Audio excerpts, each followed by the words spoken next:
sitting here in the garden, and it's all very quiet over the fence.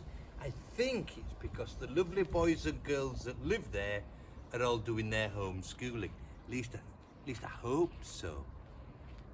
Have you noticed how all of a sudden we're getting very concerned about children, their education, their well-being, their mental state, their food and diet, and about time too. Children depend on grown-ups to make intelligent and caring and correct decisions.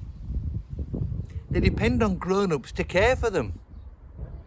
Jesus understood this, and in this morning's gospel reading we see him doing an incredible piece of caring. Jesus is perhaps a bit tired, he's been ministering all day, and people are bringing children, and the disciples are saying, no, he's too tired. Jesus says, no, not a bit of it. These are perhaps the most important people in the world, these children. Let them come to me. And then it says, he took children up in his arms.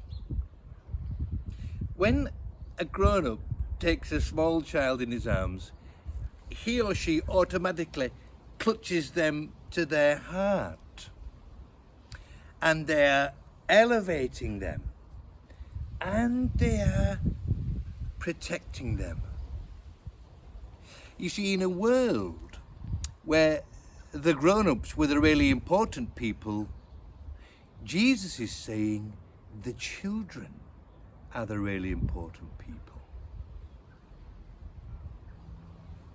Now, I have a great favourite thing all about children's books. I've often thought about this, and I'm going to think about it now with you. Have you ever noticed how in lots of children's books there's a mystery, and the children sort of discover a mysterious doorway or entrance? So Alice in Wonderland suddenly come across a rabbit burrow which she can get through. Harry Potter and his friends, they know a mysterious platform in King's Cross Station. In the story The Secret Garden, the door to the secret garden is locked and no one knows where the key is, and the children desperately want to get through. My favourite sort of hidden door full of mystery and taking children into an enchanted place is this book. In fact, this is one of my favourite books in the whole of life.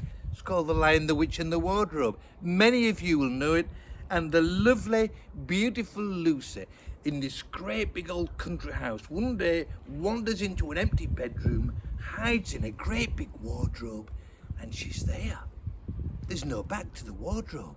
She walks through the fir coats, and suddenly she's walking through fir trees, and there is snow underneath her feet. She has entered Narnia, and it is in Narnia that she is going to meet Aslan, who in the story, this great golden lion Aslan, is actually Jesus. Now, we care lots about children, but often we care about them physically and mentally and intellectually and their social setting. I wonder how much we really care about them spiritually. Maybe there is an opportunity in every child's life to find that secret door and to go through it and to find a new life based on them knowing Jesus personally. I wonder how many of children in Sunday schools, in church groups, in church schools have actually been invited. Would you like to really get to know Jesus and to find him and to follow him and to have this wonderful Jesus in your life? Because that is the most incredible invitation that any grown-up and certainly any child can ever experience. So who are the children in your life, in your care? Children whose life you can care for and make a huge impact on by helping them and Maybe you've got your own children, or maybe now you've got grandchildren or godchildren or some other children in the church or friends of yours. Why don't you think about opening the secret door into knowing Jesus? You could start simply by praying for them, but I think we could all do a bit more than that.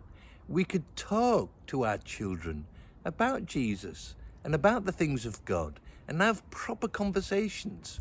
You know, I often look back to my own son's life as a small, and I think I spent more time talking to him about football than I did about Jesus.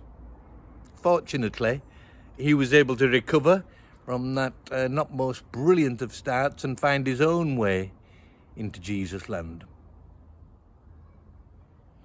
And as well as the conversations and the saying, what do you think about this and how's this going? Just to encourage them and to keep reminding them, you know, there is a God, there is a Jesus, he is real, he is alive, and he would like to know them. And when they were small children, this Jesus picked them up in his arms. Maybe now they're a bit too old for that, but he would love to sit down and get to know them and have a friendship with them. You know, we often describe our children as treasures. He's a little treasure. She's a treasure. Well, spiritually, in God's eyes, and within the friendship of Jesus, maybe for some of us, it's about time that we started to treasure our treasures.